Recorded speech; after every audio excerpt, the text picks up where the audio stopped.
নমস্কার বন্ধুরা, আওয়ার স্টোরিতে তোমাদের সবাইকে স্বাগত জানাই। 24 এপ্রিল ছিল আমার বার্থডে, আর ঠিক তার আগের দিনই মানে 23 এপ্রিল ছিল রিকের জন্মদিন। রিকের আর আমার যেহেতু একদিন পরপরই ডেটটা পড়েছে, তাই প্রায় প্রতি বছরই মানে রিক হওয়ার পর থেকে প্রতি বছরই দুদিন ধরে কেক কাটা হয়। তবে আমার জন্মদিন সেলিব্রেট করার থেকেও আমার রিকের জন্মদিন সেলিব্রেশন করাটাই বেশি আনন্দের মনে হয়। বাবা মা এবং ফ্যামিলির লোকজনের থেকে যেহেতু আমরা বেশ অনেকটা দূরেই থাকি, সেজন্য ফোনে ফোনেই সবাই উইশ করেছে। রিকের জন্মদিনের ভিডিও তো তোমাদের সাথে অলরেডি শেয়ার করেছি, তবে আমারটা করতে একটুখানি দেরি হয়ে গেল।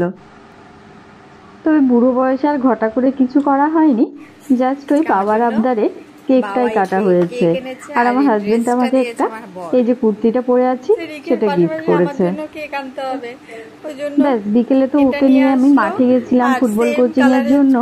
তারপরে ঘরে এসে সন্ধ্যেবেলা কেক কেটে সুন্দর টিফিনটা করে নিয়েছি।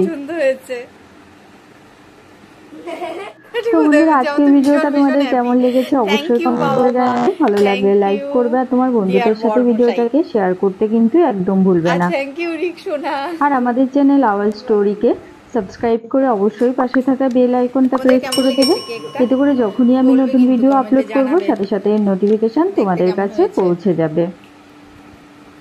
কেকটা কিন্তু আমার কাছে পুরো সারপ্রাইজ ছিল। আমার হাজবেন্ড এনে কখন যে ফ্রিজে রেখেছে আমি টের পাইনি।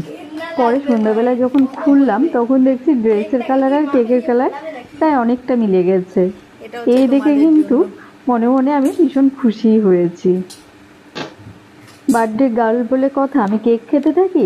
ততক্ষণের জন্য ভিডিওটা আমি এখানেই শেষ করছি। সবাই ভালো থেকো, সুস্থ থেকো। পরের ভিডিওতে আবার তোমাদের সাথে দেখা হবে।